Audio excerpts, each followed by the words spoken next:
आपण पाहत आहात निर्भीड जनता न्यूज, सत्याची निर्भीड जाणीव. बातमीपत्रात आपले सर्वांचे स्वागत.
गणेशोत्सव म्हणजे उत्साह, श्रद्धा आणि एकतेचं पर्व.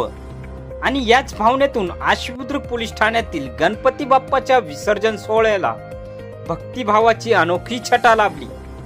पोलीस निरीक्षक संजय सोनवणे यांच्या मार्गदर्शनाखाली हा विसर्जन सोहळा अत्यंत शिस्तबद्ध आणि पारंपरिक पद्धतीने पार पडला. संपूर्ण पोलीस ठाण्यातील अधिकारी आणि कर्मचारी एकदिलाने या सोहळ्यात सहभागी झाले होते. या प्रसंगी उपनिरीक्षक दीपक बर्डे, लहामगे, साबळे, तळपदे, पोटभरे, रोहिदास माळी, पाटोळे, सातपुते, आहेर यांनी विसर्जन सोहळ्याचे उत्कृष्ट नियोजन केले. तसेच महिला पोलीस कर्मचारी रहाणे, खेमनर, दिगे, दुधवडे यांनी सक्रिय सहभाग नोंदवला. गणेश उत्सवाच्या काळात नागरिकांच्या सुरक्षेची जबाबदारी पार पाडत असतानाच पोलीस बांधवांनी भक्ती, शिस्त आणि सामंजस्य यांचा संगम साधत गणरायाला निरोप दिला. गणपती बाप्पा मोरया, पुढच्या वर्षी लवकर या अशा गजराने आशिबुद्रुक परिसर दुमदुमून गेला. आणि पोलीस ठाण्याचा हा विसर्जन सोहळा सर्वांसाठी एक आदर्श ठरला. गणेशोत्सव फक्त सण नाही, तर शिस्त, एकता आणि भक्तीचा संदेश देणारा उत्सव आहे. आशिबुद्रुक पोलीस ठाण्याचा हा सोहळा त्याचं उत्तम उदाहरण ठरला. आपल्या परिसरातील घडामोडी बघण्यासाठी आत्ताच आपल्या आवडत्या निर्भीड जनता न्यूज चॅनलला सबस्क्राईब करा, लाईक करा, तसेच शेअर करा. निर्भीड जनता न्यूज, सत्याची निर्भीड जाणीव.